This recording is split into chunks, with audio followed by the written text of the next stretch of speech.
Donald Trump suffering implosion inside campaign, former staffer says. We have reports that top Republican officials are panicking, desperately trying to reel Donald Trump in as his campaign implodes right in front of our eyes. And you know that it's bad when the wildest of MAGA officials, just the craziest people, are looking at Donald Trump and saying, dude, you have to chill out, stop talking about VP Harris's crowd sizes, stop talking about her race, and focus on the campaign ahead of you. But it's not working. With every day that passes, with every rally that Donald Trump holds, and with every speech that he gives, we get more evidence that he's facing some sort of cognitive decline, and that him losing in the polls is rapidly accelerating that. Before I break down some of the Republicans who have turned on Donald Trump, watch this clip from CNN highlighting Donald Trump and J.D. Vance's favorability versus Harris and Tim Walz's. Donald Trump and J.D. Vance here. We know, I've been talking about J.D. Vance's net negative favorability rating. That is, more people view him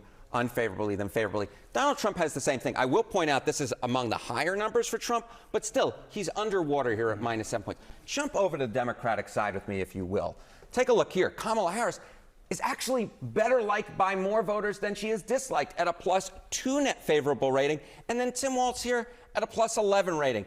It's as simple as this. Politics is about being liked, and the Democratic ticket is better liked than the Republican ticket. Devastating numbers for the Trump campaign, and that gives you some insight as to why the Trump campaign is currently imploding. So, this first report reads, Kevin McCarthy says Trump needs to stop questioning Harris's crowd size. And he's not just questioning the crowd sizes, he is fully going QAnon mode and saying that Harris and her campaign are AI generating the entire crowds, that most of her rallies are fake crowds. It is some incredibly wild stuff. I'm sure you guys have already seen it, so I won't rehash it, but Donald Trump has been melting down for the past 24 hours about AI crowds. This is a new level of unhinged. Former Republican House Speaker urges party's nominee to make race about policies, not personalities. And it's funny because we have a very similar article that says Republican leaders urge colleagues to steer clear of racist and sexist attacks against Harris. But we'll get to that. Make sure you leave a like and subscribe if you appreciate the work that I do.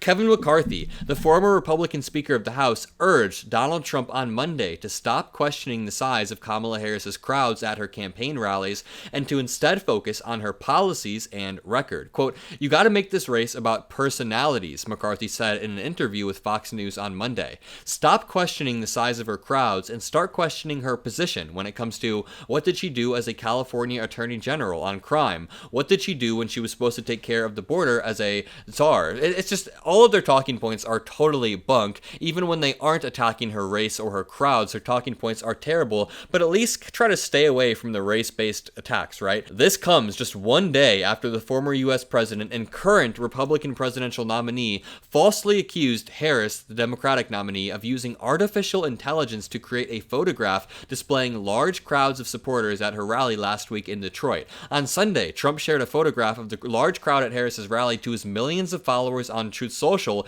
and claimed that the image of the crowd was fake. Quote, look, we caught her with a fake crowd. There was nobody there, Trump wrote. And this follows a long pattern of Donald Trump claiming things are fake or rigged when they don't go his ways. I barely even have to do the list because you guys already know where I'm going with this, but when it comes to elections, he says they're rigged. Court cases, rigged. Somehow Judge Merchan and Judge Merchan's daughter are all rigged and the jury is rigged. When Donald Trump loses the Emmys, that is rigged. Every single thing is rigged in Donald Trump's world, including crowd sizes, apparently. In another post on Sunday, he called Harris a cheater, in all caps, and said that there was nobody at the plane and that she AI'd it. Now, this article has very similar sentiments. People are mad that Donald Trump is losing his mind, and they can't control him because if you publicly dissent as a Republican, that could end your career. Republican leaders are warning party members against using overtly racist and sexist attacks against VP Harris as they and former President Donald Trump scramble to adjust to the reality of a new Democratic rival.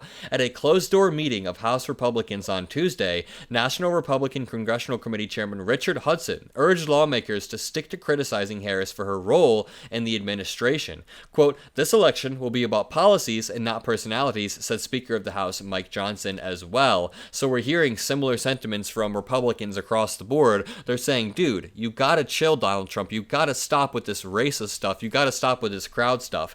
Donald Trump suffering implosion inside campaign, former staffer says. Yet another example of a Republican staffer defecting from Donald Trump, a former Republican saying, hey, I'm sick of this. Donald Trump's former communications director has said that an implosion has already begun in his campaign ahead of the presidential election in November. Quote, there is disarray in the Trump campaign, and Tiny Trump is looking for a few scapegoats and personnel changes, Anthony Scaramucci wrote on X, formerly Twitter, on Sunday. The post was viewed 1.3 million times by Monday morning. This continues Donald Trump's rapid decline. I mean, every single time he's been on camera over the past few weeks, it's only gotten worse and worse. The big day was at the National Association for Black Journalists when he came on stage, got grilled over his racist remarks, and had no quick quips. He had no way to come back or defend himself. Honestly, he was caught with his pants down on stage. Sorry for that visual in your head, but literally,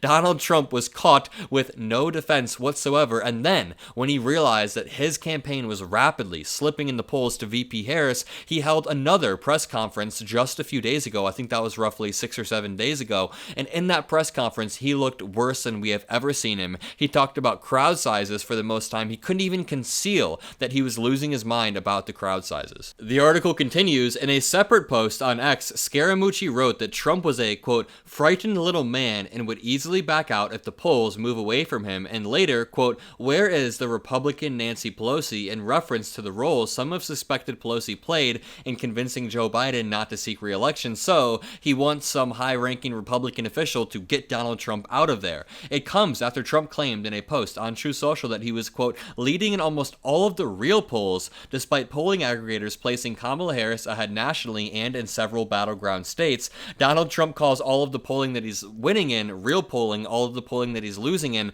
fake polling, in the same way that he wanted to stop counting in states that he was ahead in 2020 and keep counting in states that he was behind. In the post, he said his team was, quote, doing a great job, despite what he described as low self-esteem leakers, suggesting somebody in the Trump campaign may have leaked information. Scaramucci worked on Trump's 2016 presidential campaign and later became his communications director in the White House. He was fired just 10 days into the job, and that is a commonly known meme. Speaking on Friday's episode of his podcast, The Rest is Politics, Scaramucci speculated that Trump is annoyed due to public backlash to Project 2025 and his picking of J.D. Vance as his running mate. I think annoyed is an understatement. I wouldn't be surprised if Donald Trump is fuming about his pick of J.D. Vance behind the scenes, fuming that Donald Trump Jr. got in his ear and convinced him to do that, and fuming that J.D. Vance just can't do anything right. It feels like an abusive relationship where J.D. Vance goes on the news and he's like, yeah, it is my fault. I did mess up. I am the weirdo who's ruining us on the polls. And Donald Trump goes on and does interviews and he's like, yeah, it is J.D. Vance. But either way, if you enjoy what I do, all that I ask is that you leave a comment, leave a like, hit that subscribe button, but most importantly, have a great rest of your day, and I'll see you in the next video. Peace out.